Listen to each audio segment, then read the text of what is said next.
Dobrodošli v podkastu Mladost na kmetiji.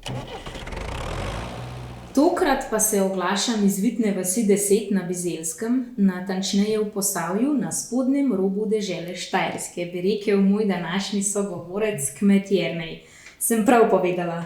Prav. Ja, lepo pozdravljeni, kot ste rekli, na spodnjem robu Štajerske. Smo v majhni dolini, čudoviti dolini, ki nam včasih tudi narava malo zagode, ampak na vse skupaj rečeno lahko rečemo, da živimo v enem res lepem, danes zelo sončnem kraju. Ko sem te pred nekaj dnevi prosila, da se mi na kratko predstaviš in opišeš, me je navdušil tvoj stavek, in sicer: začel sem prisegati na življenje na podeželju, mislim, da je to nekaj čudovitega, saj lahko pogledaš na nekaj svojega, od tega živiš in veš, da ne bo nikoli izgubilo vrednosti. Wow!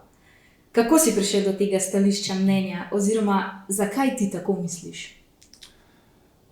Moja volja do podeželja se je začela najbolj po končani srednji kmetijski šoli. Takrat nisem vedel, kaj naj s sabo, naj grem službo, naj se doma zaposlim. Zato sem izbral pot, da grem na faks in sem začel obiskovati dodiplomski študij agronomije. 3 leta so zelo hitro minila, zraven je še bila korona, tako da je študij res minil. No, zraven je pa v bistvu prišla ta volja do kmetijstva, saj smo doma se ukvarjamo za prodajo jabolk, ki je pa med korono rahlo padla, zato sem tudi začel z razvozom. Tako se je hitro zgodilo, da na začetku z avtomobilom, danes že vsak teden s kombijem letim na faks v Ljubljano in v bistvu hkrati zraven faksa razvažam jabolke, nekaj vina, soka, nekaj zraven tudi zaslužim. In v bistvu to je dalo mi tisto voljo do podeželja. Saj sem videl, da od tega lahko v bistvu lepo živim, hkrati imam pa res nekaj svojega. Pa tudi vem, da ne bo izgubilo vrednosti kot neka stvar, ki jo kupimo. Verjamem, no, da bo to vrednost podeželja oziroma kmetijstva še nekoliko narasla. Pa imate naročnike iz tvoje okolice ali tudi iz drugod po Sloveniji? Sam sem začel v bistvu svojo promocijo. Največ je bil kar Facebook, še bolj pa prisegam na to, da dober glas seže v 9. vas. Tako da so bile na začetku stranke, ki so vzele nekaj zabojčkov, potem se pa ta glas razsegal po vasi, tako da ljudje pokličejo, naročijo, dobra vaga, nebesi pomaga rečejo, pomaga pa tudi pri prodaji, tako da ljudje so zadovoljni, zdaj že sami kličejo, tako da svojo kmetijo želim čim bolj osredotočiti na to, da bi čim več prodali na domačem dvorišču in pa z dostavo. Včasih, kar rečem, iz našega sadovnjaka do vaših vrat. Koliko generacij pa živi na vaši kmetiji? Ja, trenutno smo 3 generacije. Stara mama, oče, mama in stric, ter jaz in mlajši brat. Mlajši brat trenutno dijak mehatronike v Novem mestu, jaz pa študent magistrskega študija hortikultura, se pravi sadjarstvo in vinogradništvo. Pa tudi njegova smer dobro pride na kmetiji, ko je treba kaj popraviti? Absolutno. Naša kmetija je zelo razgibana, od sadjarstva, vinogradništva, poljedelstva, veliko strojev, pomeni tudi veliko problemov lahko, tako da strojni tip, ki zna kaj popraviti, pride zelo prav. Predvsem, ker je tukaj takoj na voljo, ne pa mogoče mehanik, ki bi ga rabil čez nekaj dni, ko bi lahko prišel. Zdaj, ko sva ravno pri strojih, nekje sem slišala, da je ravno tvoj dedek v Vitno vas pripeljal prvi traktor. A to drži? Ja, tako je. To je bila v bistvu zanimiva zgodba.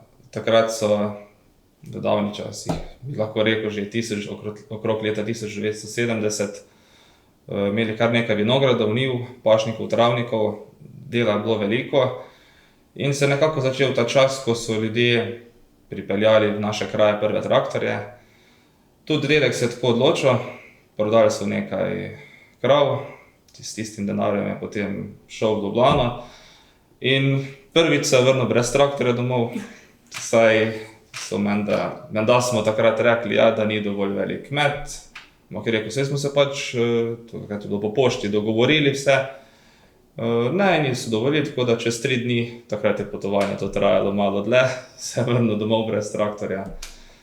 No, na srečo, čez en teden se je to rešilo, je šel na občino, so z občine potem gor v Ljubljano klicali in so se v bistvu dogovorili, tako da v drugem poskusu je le po 3 dneh prišel s traktorjem domov, kar je bilo pa za vas res veliki dosežek. Kater traktor pa je pripeljal? Ja, takrat je bil IMT 533, nekih drugih traktorjev, mogoče kakšen Zetor, Dojc je bil, ampak pravijo tudi, da prvi traktor v vasi na vsako kmetijo neki vpliv da, tako da naša vas je kar znana po tem, da je skoraj vsaka hiša na to imela IMT-ja. Lahko pa rečem, da je še danes IMT eden, sicer več tist ne, ker je že svoje dal čez, ampak brez IMT-ja na kmetiji ne gre, tako bom rekel. Pa ima vaša kmetija že dolgo zgodovino?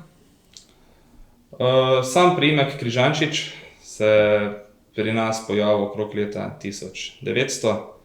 Prej nazaj so bili baloni, zdaj nazaj se nekako izgubi. Drugače pa prej so bili predvsem živinorejsko usmerjeni. Seveda so mogli biti tudi vinogradi, saj prihajamo iz Bizeljskega, se pravi, če je le kakšen hribček s soncem obsijan, mora na njem rasti vinograd. Nažalost pa na naši kmetiji oziroma na naši dolini je bilo za vinograd marsikrat kar težavno, oziroma imeli so 3 hektare vinograda, ki pa nažalost vsako leto ga prizadela spomladanska pozeba. Tako da je nekako potem trebalo poiskati drugo pot. Pot so takrat izbrali v sadjarstvo, kjer smo pa še danes. Kaj pa vse gojite? Glavna panoga so pri nas jabolke. Imamo 4,5 hektara nasadov, opremljeni s protitočno mrežo, tudi namakalni sistem. Tako da v bistvu, če nam zagode spomladanska pozeba. Trenutna leta nam res niso najbolj dana, zato toliko boljše se trudimo, da čim več prodamo na domačem dvorišču. No, v času korone, oziroma že nekoliko prej, smo pa posadili tudi pol hektara višen, ki nam zelo lepo rodijo. Te višnje so v bistvu potomke enega starega drevesa na našem dvorišču, tako da smo samo podlage posadili. Tako da tudi zdaj že ponudimo v poletnem času sveže višnje, nekaj se pa tudi namoči, tako da izdelujemo višnjev liker. Jernej, ti pa še študiraš. Katero fakulteto obiskuješ? Po končanem dodiplomskem študiju agronomija sem se odločil za magistrski študij hortikulture, se pravi sadjarstvo in vinogradništvo. Tako da trenutno sem študent 2. letnika magistrskega študija hortikulture na Biotehniški fakulteti v Ljubljani. Pa je težko uskladiti študij in pa potem narediti še vse delo, ki te čaka doma? Veliko se treba prilagoditi. Seveda pa, če znamo vsako stvar izkoristiti po dobri strani, jaz mislim, da lahko tukaj veliko dosežemo. Za študijem v Ljubljani sem res dobil veliko poznanstev, veliko mnenj izmenjal, nove ideje, ki upam, da bojo nekoč tudi načrti in se bojo izpeljale, pa predvsem to. Zdaj, pred letom sem tudi dobil željo, da bi posadil orehe, ta ideja je prav za študija prišla, kjer je pač sošolka omenila, da imajo orehe, da se, če je dobra letina, da se jih izplača. In ravno to, ko želim čim več strank privabiti na dvorišče, želim še nekaj več jim ponuditi. Orehi so stvar, ki dejansko je obstojna, jo lahko čez celo zimo ponudim, tako da zakaj pa ne? Zraven jabolk, jabolčnega soka, vina, lahko bom čez nekaj let ponudil tudi orehe. Orehi so kar nenavadni, mislim, malokrat slišim, da bi jih domil v ponudbi. Kako da si se odločil ravno za orehi? Našo kmetijo nimam več namena nič širiti, hočem pa vsak košček zemlje čim boljše izkoristiti. Tako da hrib nad hišo, ki ga dobesedno zdaj vsako leto 2-krat pomulčimo, se neko moramo ga izkoristiti. Za vinograd malo prestrm, nekaj drugega treba poiskati in mislim, da bo ta lega za orehe idealna. Zdaj, ko že tako nazorno govoriš, predvidevam, da imaš po končani fakulteti namen postati prevzemnik vaše kmetije. Tako je, sicer imam še mlajšega brata, ampak nekako se že včasih malo pomenima, reče, da mi tukaj da prosto pot.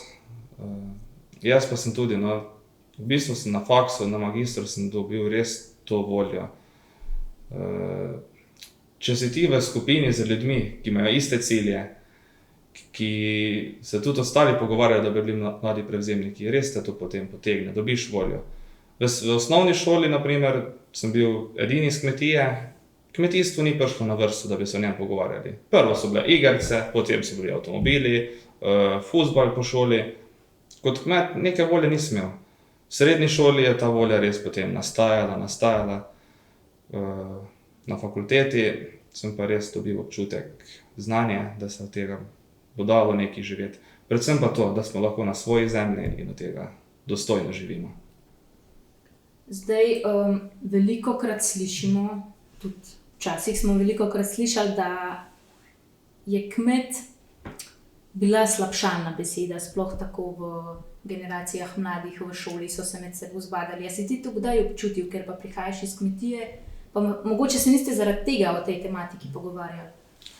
V našem kraju je sreča, da je v bistvu ves kraj je podeželje, tako da slabšalnice za kmeta v bistvu noben ni imel. Pri nas smo se tudi ukvarjali z sadjarstvom, živinoreje ni bilo, tako da nekako sem bil na nivoju ostalih. Ker denarja je vedno bilo, bi rekel, za sproti dovolj, nekega pomanjkanja nismo čutili, tako da mene ni bilo nikoli sram. S ponosom sem povedal, da sem kmet, če včasih sem to povedal, ja nisem imel časa se učiti, je bilo delo na kmetiji, ampak to nisem imel kot slavo. Danes predvsem s ponosom povem, da sem s podeželja, da sem s kmetije in pa da tudi upam, da se bo tega dalo živeti. Kakšni pa so tvoji nasveti za mlade, ki razmišljajo, mogoče, da bi se podali v kmetijstvo? Včasih so rekli, za kmeta bo dober. Danes mogoče prva stvar je, kar več to ne drži. Dobra izobrazba,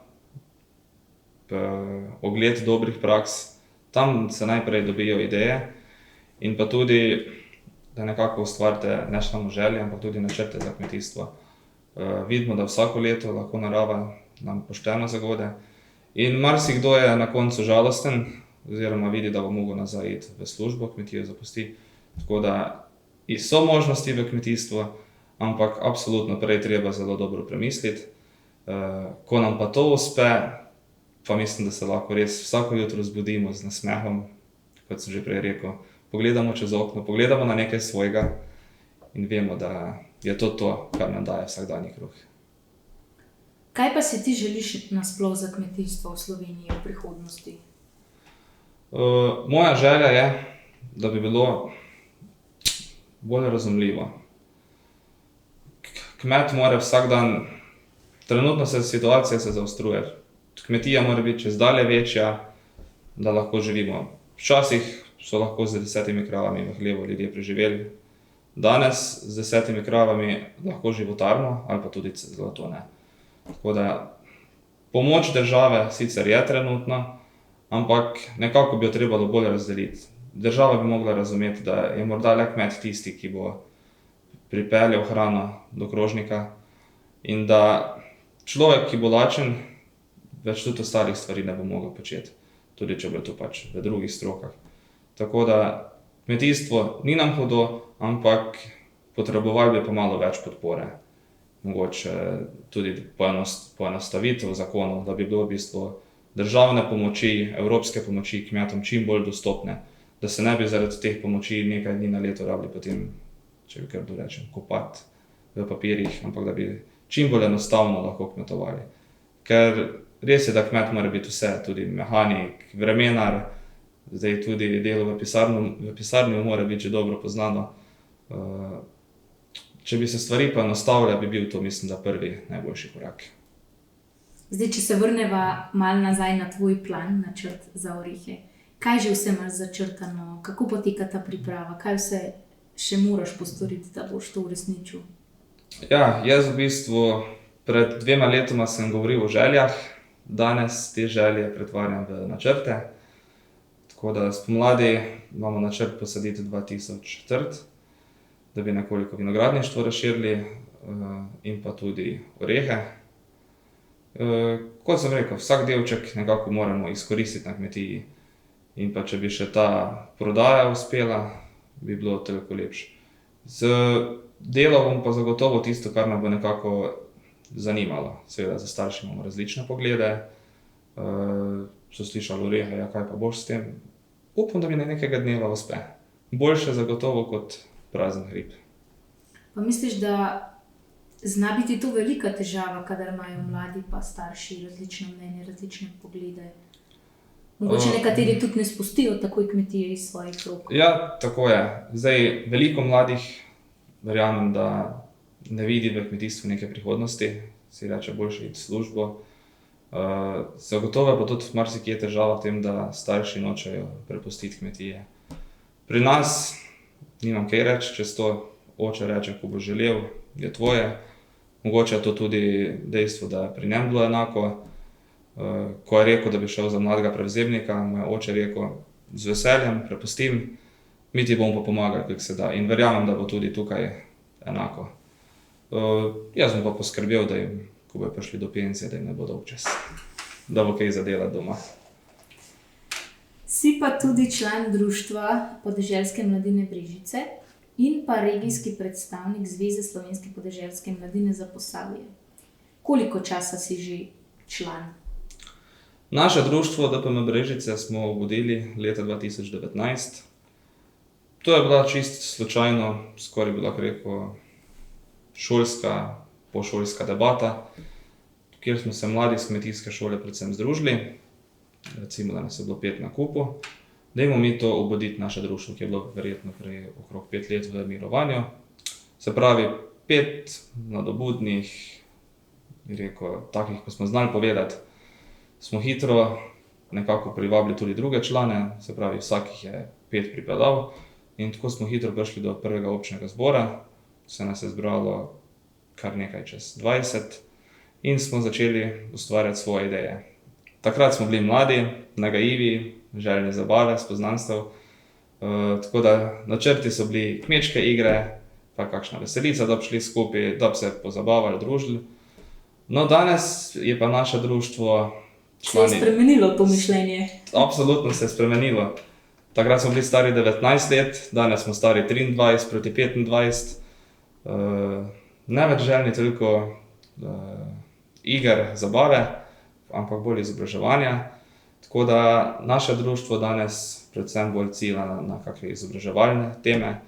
V letošnjem letu smo organizirali strokovno ekskurzijo, v naslednjem letu pa skupaj z občino Brežice planiramo izvesti forum za mlade prevzemnike kmetij, kot sem omenil. Ogromno članov nas je starih proti 25 let, v bistvu, če nam bi starši to dali, zagotovo rade volje mladi prevzemniki. Zato v bistvu čim več dajemo na izobraževanje. In glih ta bom rekel, no, čeprav društvo podeželske mladine, mogoče se sliši, aha, to so vsi enaki, vsi želijo isto, je v bistvu zelo različno. Mislim, da je ta starost je tista, ki najbolj vpliva na želje članov. Pa imaš kakšne posebne naloge, na primer pri zvezi, ker si regijski predstavnik? Kaj je tvoja funkcija? Ja, v društvu podeželske mladine Brežice sem zelo rad sodeloval. Tudi, ko je treba dati na kakšne večje sestanke, ker jaz sem bil vedno tisti, rad je šel zraven, rad sem govoril. In tako se v bistvu potem počasi so tudi pri zvezi opazili moje delo, so me povabili med sebe in tako sem postal regijski predstavnik za Posavje. Delo sem si takrat zamislil čisto drugače. Sem rekel, v redu, imam 4 društva, med sabo jih bom povezoval, delil informacije. Potem sem pa gotovil, kot sem rekel, da so to v bistvu društva z zelo različnimi idejami, načeli lahko. Tako da sem zdaj, nekako se trudim, da v vsakem društvu probam poiskati, kaj si društvo želi, kakšni so njihovi cilji, predvsem pa tudi, da jim pač pomagam. Ker cilje si je lahko zadati, ampak potem izvesti je pa to druga stvar. In tukaj mislim, da mora nastopiti regijski predstavnik, da v bistvu daje nekako podporo, znanje društvom in pa jih več cajt malo priganja. Dejte to, pa dejte to. Mislim, da smo Posavje zelo pridni, aktivni, tudi vsa društva se držimo. DPM za Bukovje, na primer, je bilo ravno tako na meji obstanka. Ko sem prevzel danes, lahko rečem, da imajo res eno mlado, zagnano ekipo. Katero pa je tisto stališče, na primer, ki ga ti najbolj zagovarjaš? Najbolj pri podeželski mladini je to, prvo, kar rečem, je, tukaj se najdemo ljudje, ki imamo iste želje, iste cilje, in če se o tem pogovarjamo, bomo zagotovo dobili še večjo energijo, zagon za te zadeve. V vsakem društvu iščemo, kaj si društvo želi. Predvsem pa treba pač tudi prenesti na predsednike društev, oziroma v vsakem članu treba poiskati, kaj je pa tisto, kaj si on želi. In potem mu mi lahko damo neko nalogo v društvu, neko zadolžitev in tako tudi nekako probamo potem privabiti, obdržati člane. Nekako hočemo člane povzdigniti, da ne bo on pač samo tisti, ki bo delal na kmetiji, ampak da postane nekaj več. Predvsem dajem na to, da nekako povzdignemo človeka. Pa je veliko zanimanja za mlade prevzemnike v vaših koncih? Imajo željo potem? Ja, zdaj v Posavju imamo še Društvo podeželske mladine Krško, kjer so predvsem mlajši.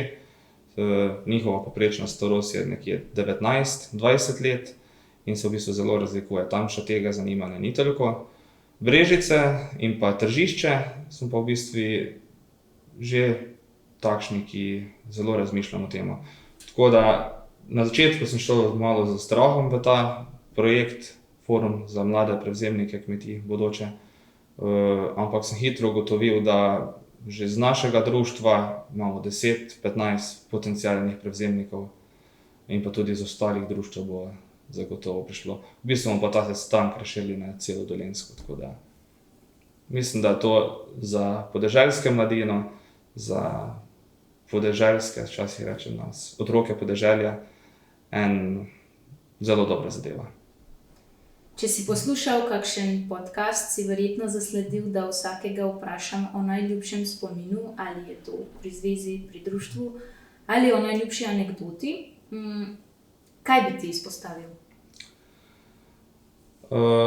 Sam se v bistvu to sploh nisem na začetku zavedal, ko sem prišel v zvezo, ampak jaz vsakič, z vsakega sestanka, čeprav je včasih zanimivo, tudi padajo glasne besede, ampak na koncu vedno odidem za sestanka za dobro voljo. Nasmejan, gremo na pijačo, se pomenimo. Tako da, mogoče bi jaz tole zvezo poimenoval tudi kot eno dobro terapijo ali pa motivacijsko skupino. Res živim z srcem pri tem. Prosti čas namenim zdaj praktično ves temu. Same dobre stvari. Hodite tudi na kmečke igre in kvize? Ja, tako. Vsaka regija ima svoj kviz, kjer v bistvu se potem potegujemo do državnega. Zdaj, samo Posavje, Bela krajina, Dolenjska, nas ni ravno veliko društev, tako da vsako leto izvedemo razširjeni regijski kviz. V letošnjem letu so ga organizirali Društvo podeželske mladine Krško, ki so bili tudi zmagovalci. V lanskem letu smo organizirali v Brežicah, smo bili Brežice zmagovalci. No, upam, da mogoče naslednje leto bo v Tržišču, Sevnici, mogoče v Beli krajini. Regijski kviz je res nekaj posebnega. Če ni druga, pride nova spoznanstva. Seveda pa tudi nekaj znanja. Vsako leto so teme zanimive, tema iz narave, iz živinoreje ali sadjarstva. Tako da, kot sem pa prej rekel, v vsakem članu probamo najti tisto njegovo točko. Tako da, če bo prišla tema iz vinogradništva, vemo, mogli se obrniti na tistega člana, ti smo doma vinograde, to bi ga zanimalo. Ker če bomo dali nekom, mogoče ta zgleda malo bolj brihten, ampak če ima doma živinorejo, nismo naredili s tem nič. Dajmo tistem, ki ima vinogradništvo, rečemo, da se na njega zanašamo, da bo dobro nas zastopal in potem ta kviz res pride do enega, bi rekel, tekmovanja, ampak v bistvu je to vse tako prijateljsko. Kaj pa bi povedal oziroma zaželel ob 30-letnici Zveze podeželske mladine? Le tako naprej. Zveza, zelo jo rabimo, vsak dan jo bomo rabili še bolj. Mislim, da daje res veliko možnosti na podeželju. Kdor se želi, bi rekel, mogoče pokazati ali pa priti do nekih spoznanj, do nekih izobraževanj, zveza to absolutno nudi. Mogoče bi trebalo še to bolj poudariti oziroma prenašati na društva. Zdaj sam, ko sem v zvezi, sem pravzaprav včasih tudi začuden, včasih tudi rečem, a s tem se tudi ukvarjamo. Zveza je res široka, no? Povezuje celo Slovenijo in pa tudi, bi rekel, ljudje, ki smo tam, moramo veliko za to narediti. Skoraj sva že na koncu, čakate še ena naloga in sicer dokončati moraš 2 stavka. Pa dajva najprej tega. Kmet je biti lepo, ker... Razlogov je zagotovo veliko, ampak jaz čisto iz svojega stališča bi rekel tako. Kmet je biti lepo, ker živimo na podeželju, imamo nekaj svojega, od česar živimo in pa vemo, da to nikoli ne bo izgubilo vrednosti. In še mladost na kmetiji je zanimiva, saj? Ja, živeti na kmetiji oziroma mladost na kmetiji nam je zanimiva, saj nam zagotovo daje neko razgibanost življenja, odpira veliko poti in v bistvu omogoča, da najdemo svojo željeno pot v življenju. Jernej, hvala, da si vzel čas za naš podcast, mi predstavil in pokazal vašo kmetijo in povedal veliko zanimivega. Veliko sreče in uspehov ti želim tudi v prihodnosti. Hvala tudi vam. Vam, poslušalci, pa hvala, da ste z nami vztrajali do konca pogovora. Z vami sva bila Kaja Zupenc in Jernej Križanič. Se poslušamo kmalu.